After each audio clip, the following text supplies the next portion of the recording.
Stage 7 on the Tour of Britain, the first of 2 stages on the final weekend of racing that would surely determine the outcome of the general classification. Wout van Aert in the leader's jersey with a 3-second time gap over 50 riders in the general classification, all at 3 seconds. Jumbo-Visma either going to go on the offensive and try and put the race to bed definitively and take another stage win, or they'd have to defend against a series of other teams with big ambitions.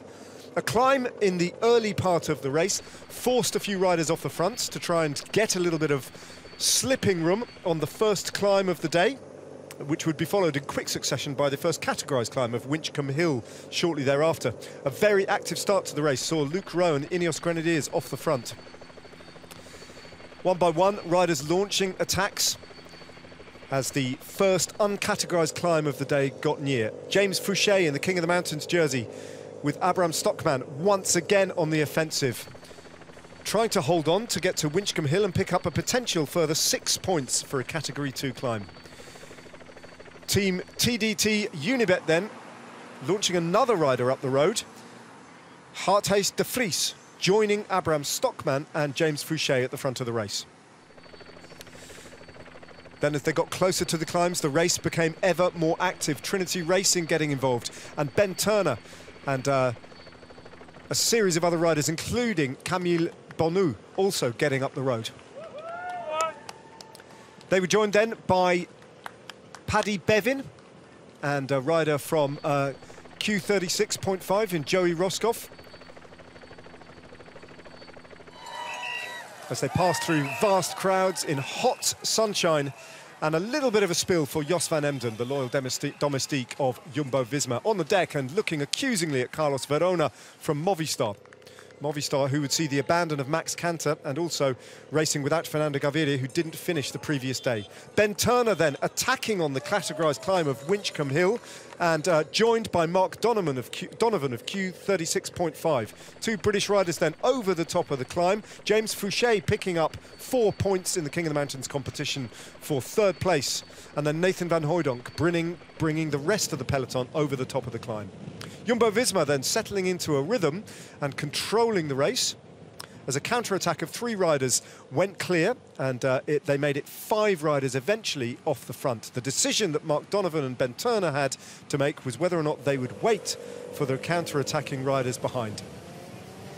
This was the counter-attack then, animated once again by Abraham Stockman, the ever-aggressive rider from TDT Unibet, and he was joined by Alex Richardson, I should say, of Team St. Piran, and the young Australian Liam Johnston from Trinity Racing. That made it 5 riders, and that was the break of the day. Jumbo-Visma with their whole team on the front, passing through Chipping Sodbury just to the northeast of Bristol, and passing through gorgeous Cotswold countryside that was providing sapping racing in intense heat for the riders on stage 7 of the Tour of Britain. For most of the day, they had an advantage of 2 minutes and 45 seconds as they got ever closer to the finishing line in Gloucester, and up and over the Crawley Hill climb with a slender lead intact. And on Crawley Hill, Wout van Aert, isolated after his team had collapsed around him, attacked and dragged a little group clear. One more uncategorised climb of significance still to come, though. Bodo Hansgrohe attacking to try and bring the race back together again and get across to the Wout van Aert group.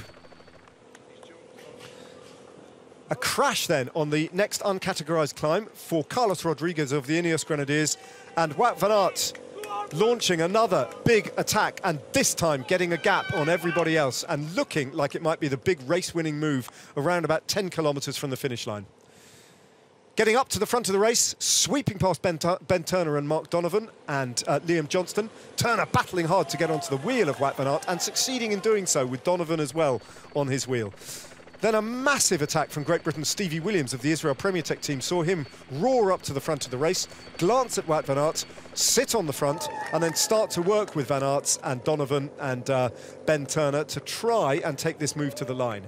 Behind, they were getting organised. DSM and Bodo Hansgrohe, both looking after their sprinters respectively, brought it closer.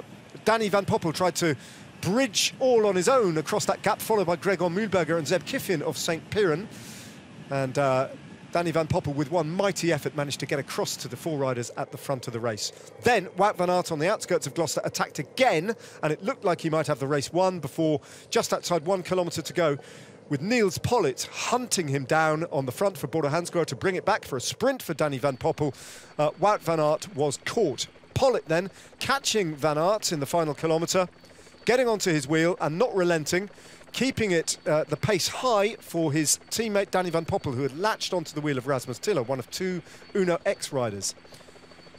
When Pollitt could do no more, Tobias Johannesson took it up to lead out for Rasmus Tiller. Tiller opening up his sprint, Danny van Poppel following suit, but Tiller holding off the Dutchman to take a win for Norway and a first win ever for Uno X at the Tour of Britain.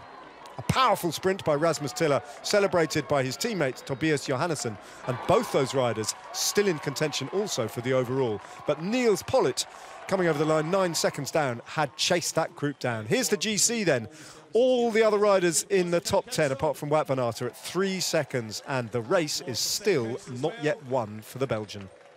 Also, a big thanks to everyone from Sports Breaks.